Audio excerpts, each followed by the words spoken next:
Good afternoon, everybody. My name is Nicholas Dale Talubo, and I am here to present our study for the CBMS Research Colloquium, the title of which is the RNA-seq-based transcriptomic profiling and QSAR-guided drug repurposing in hepatocellular carcinoma. I was able to complete this study and defend it with the help of my thesis advisor, Sir Lemuel L. Tayo. We will now talk about the disease. So for the disease, we have hepatocellular carcinoma. It is the most common form of liver cancer and accounts for roughly 90% of liver cancer cases. It is a very deadly cancer as it is considered the third most deadly cancer. It is considered more deadly in men than in women, and it is the sixth most diagnosed cancer overall. Research will contribute to SDG 3, good health and well-being. The main target that it contributes to is target 3B, which supports research and development and universal access to affordable vaccines and medicines. By using drug repurposing, an important method in this research, we are able to potentially point to cheaper medicine versus the ones that are currently used to treat hepatocellular carcinoma. And of course, these medicines could be more effective as well. The main problem related to HCC and why we undertook this research is simple. We asked the question, we saw that HCC has a high mortality rate. So why does it have a high mortality rate and how can we prevent this?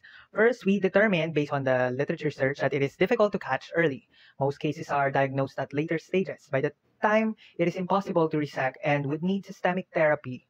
However, since the tumor exhibits intratumor and intertumor heterogeneity, systemic therapy can be ineffective at completely clearing out the cancer and can eventually cause a recurrence for the cancer.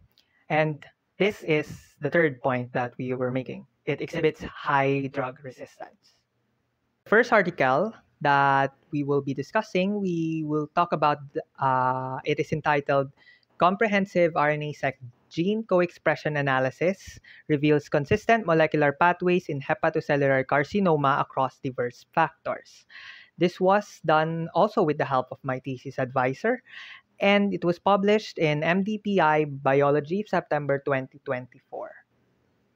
The particular article had the objectives of examining the gene expression of HCC tumors in relation to both viral and non-viral precancer risk factors.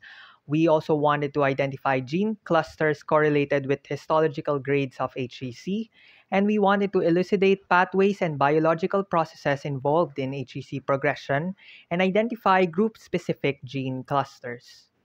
Also want to look at the sample distribution by risk factor. This is after the pre-processing steps, which removed certain samples that were deemed did not have the requirements to meet the criteria for the study. Particularly, they did not have a specific risk factor recorded. So after removing the risk factors, we found that we have at least 5 risk factors, and we also included those with no history of risk factors. Furthermore, the total samples is at least 293, which is the sum of all the categories, and hepatitis B is the largest representation of the risk factors with and NAFLD, which means non-alcoholic fatty liver disease, has the smallest representation. The figure 1 is very simple. We simply talk about, do the co-expression networks differ based on risk factor? This shows the different modules that we managed to get after the WGCNA analysis.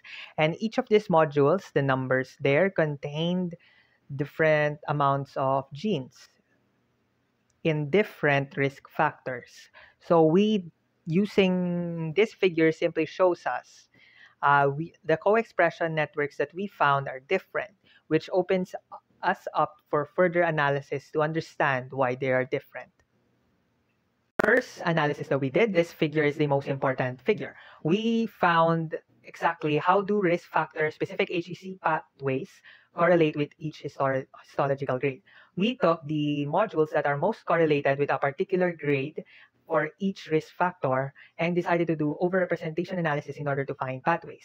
As you can see in the figure, there is a general agreement with the risk factors that we have. So first, for the upper part, we see a very consistently grade 1 risk factor, and it apparently targets metabolism-related pathways in the hepatocellular carcinoma. For the second part, for the grade 2 pathways, most of it is related to the PI3K AKT signaling pathway, which is a very common cancer pathway. Lastly, for grade 3 and grade 4, we found the cell cycle and DNA replication pathways. And the stage-specific gene clusters, we decided to do hierarchical clusterings of the gene list. We did hierarchical clustering in order to find the modules across risk factors that has similar memberships. And as you can observe, we have particular modules here that are unique to viral and non-viral risk factors. First, for cluster 1, we found that they are unique to non-viral risk factors, while for cluster 11, we found that they are unique for viral risk factors. So only Hep B and Hep C, and for cluster 1, only alcoholic consumption and in NAFLD. We will discuss the pathways later. Lastly, we looked at figure 7, which modules are well preserved regardless of risk factors. The purpose of this is simple. We wanted to find the modules that would be well preserved regardless of the etiology of HEC. These modules would mean that these are the core components, in a sense, the core genes and the core pathways that drive HCC progression. This figure 8, shows the final summary of the HCC of the study particularly. We found that as mentioned, for grade 1 HCC, most of it is related to metabolism-related pathways. For grade 2 HCC, we find the popular PI3K AKT pathway. For grade 3 HCC, we find the P53 and cell cycle pathways. And for grade 4, we start seeing cell adhesion and focal adhesion pathways, indicating a certain metastasis, metastatic behavior.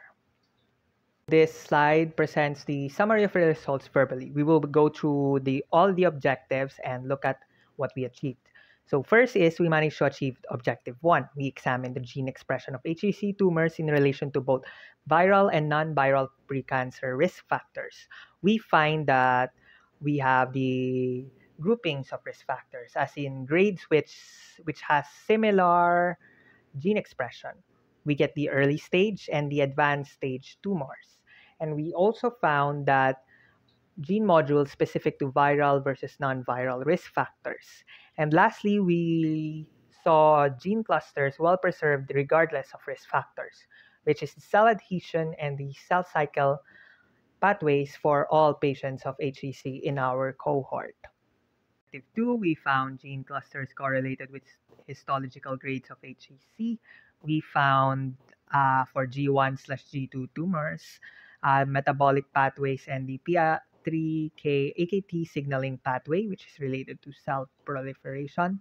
And then for grade 3 and grade 4 tumors, we got the cell adhesion and the P53 signaling pathway, which is related to apoptosis and the cell cycle regulation. Objective 3, we managed to identify group-specific gene clusters. So we found risk factor-specific patterns, or particularly pathways. So for the viral HCC cluster, we managed to enrich it and found the oxidative phosphorylation pathways. And for the non-viral HCC, we found that they share the pentose/glucuronate interconversions pathways. The first article basically allowed us to look at the overall landscape of HCC across the risk factors, across histological grades. But now we want to somehow target the cancer, find a way to kill it or reduce it. And this is where the second paper come in.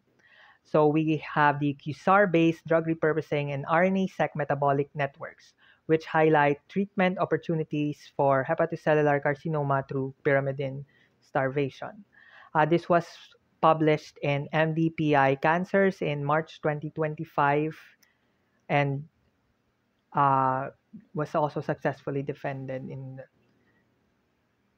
Particular study, we have two objectives. We wanted to construct genome scale metabolic models of HCC subtypes and identify essential metabolic targets whose knockdown would disrupt tumor viability across molecular subtypes. And for objective two, we wanted to employ computational drug repurposing through QSAR analysis. And we could validate it through molecular docking. Figure is rather simple. What are the biological pathways of the identified essential genes? We found that most of the genes are part of the oxidative phosphorylation pathway, indicating the effect of the Warburg effect in the cancer.